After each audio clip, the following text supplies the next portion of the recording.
Boa noite, eu sou o pastor João, Igreja Presbiteriana Independente do Jardim Bandeirantes, em Marília, São Paulo. Tudo bem, irmãos? Estou passando para trazer mais uma mensagem edificadora para a sua vida e esperando sempre que Deus possa falar ao teu coração. Esta mensagem de hoje está no livro de Apocalipse, capítulo 1, versículo 5b, segunda parte, né? E versículo 6, que diz: Aquele que nos ama e em seu sangue nos lavou dos seus pecados e nos fez reino e sacerdotes para o seu Deus e Pai. A ele seja glória e poder para todo sempre. Amém. Amados, nesse dia queremos compartilhar com vocês uma mensagem especial, tratando do homem como o cabeça do casal. Esta escolha feita pelo Senhor recaiu sobre o homem e lhe impôs a responsabilidade de exercitar o sacerdócio, a profecia e o reinado sobre sua família. Vejamos cada um. Profecia. Ao homem foi destinado representar o Senhor sobre sua família, empregando a palavra de Deus para educá-los, orientá-los e ajudar numa crescente vida espiritual.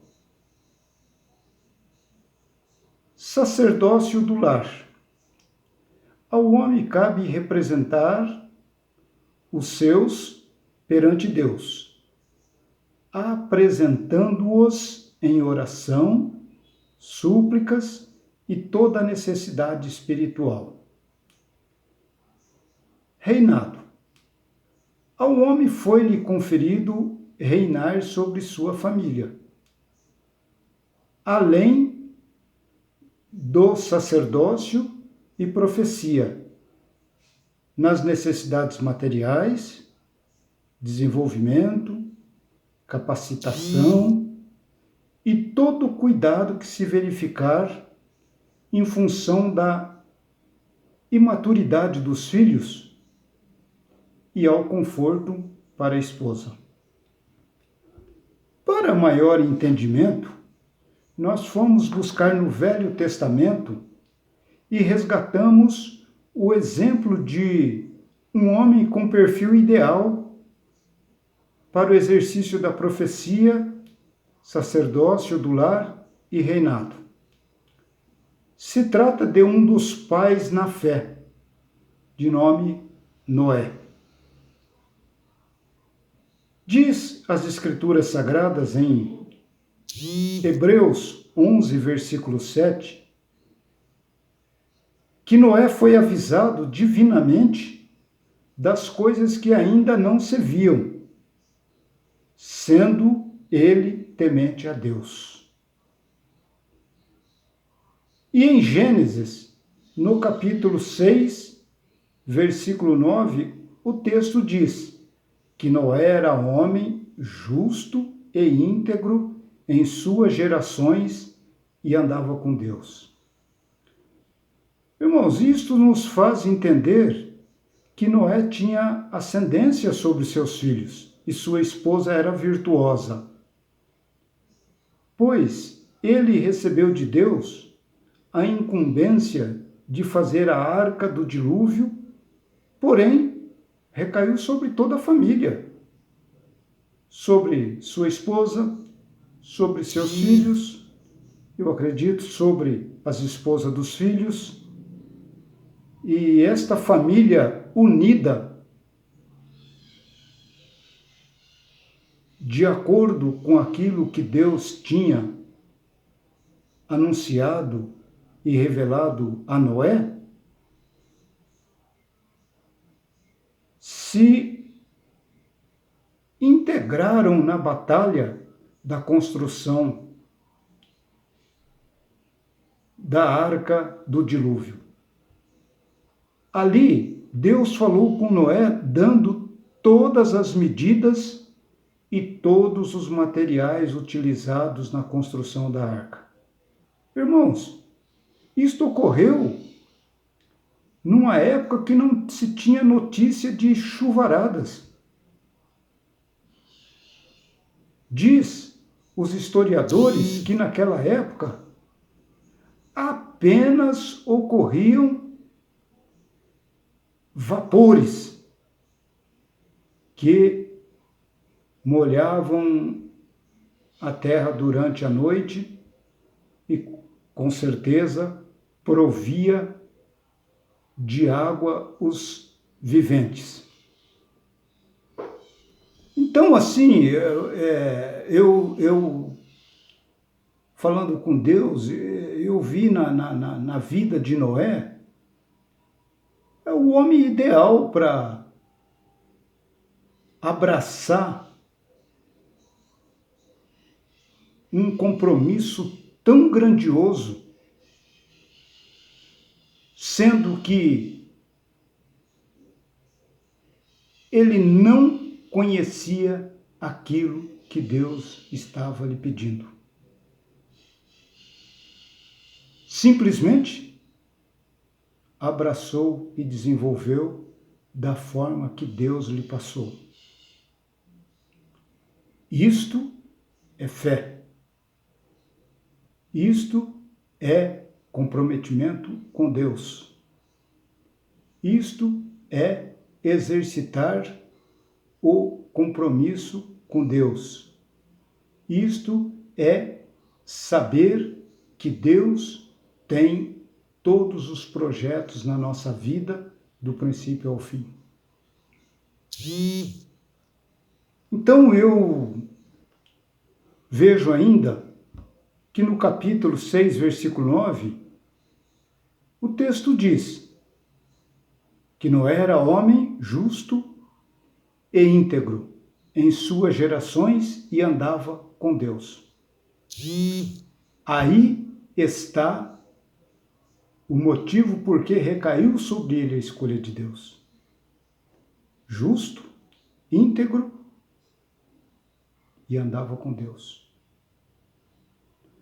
Isso nos faz entender que Noé tinha ascendência sobre seus filhos e sua esposa era virtuosa, pois ele recebeu de Deus a incumbência de fazer a arca do dilúvio, porém recaiu sobre toda a família. No versículo 18, vemos que a bênção também recaiu sobre toda a família, e inclusive as mulheres dos filhos. Amados, neste breve estudo, falamos do lar cujo homem é o cabeça, mas não podemos de contemplar lares sem a presença masculina. Ou que o marido não é convertido, onde a mulher assume esta condição de provedora educacional, provedora material, desenvolvimento, alimentação e assistência espiritual sobre seus filhos. Porém, nunca sobre seu marido não convertido. É muito bom que nós atentemos para esses detalhes, porque eu vejo pessoas fiando naquele que é crente, fiando naquele que está na presença de Deus, entendendo que esta bênção se comunica, mas o que nós entendemos da palavra se comunica sobre os filhos, descendência. E aquele que está com o seu coração endurecido, que está fora das funções que Deus coloca nos ombros dos homens e não tem trabalhado neste acordo com o Pai, esta bênção não recai sobre ele. Amém, meus queridos? Oramos. Deus e Pai Todo-Poderoso, Deus de glória, Deus de graça, neste momento, Pai, nós queremos apresentar a nossa vida, a nossa família, apresentar a nossa igreja tão sofrida, Pai, na Tua presença. Nós queremos apresentar os nossos irmãos, suas famílias, os lares, os filhos. Deus, livra-os da drogadição, da bebedeira, do alcoolismo. Livra, Pai, as nossas filhas da prostituição, Pai. Deus, faz com que aquilo que nós aprendemos e que nós temos ensinado, Pai, seja fixado no coração de cada um, Pai. E que essas vitórias, Pai, que nós pudemos perceber hoje, Pai, nesse texto e nessa meditação, Pai, essas bênçãos esteja sobre os nossos filhos, Pai.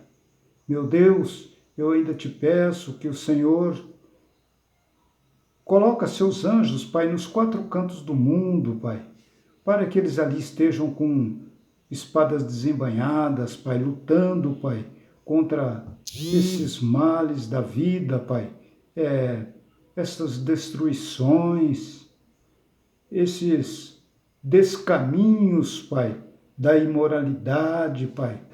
Deus amado, os descaminhos, Pai, do discernimento, Pai. E que acima de tudo, Pai, nós queremos vitória dia a dia, Pai, contra as astúcias, Pai, dos inimigos, Pai.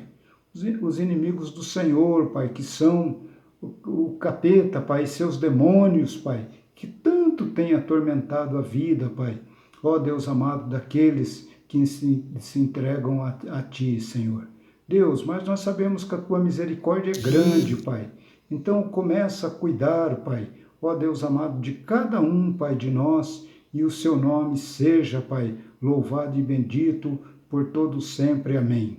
Muito obrigado, irmãos, um abraço.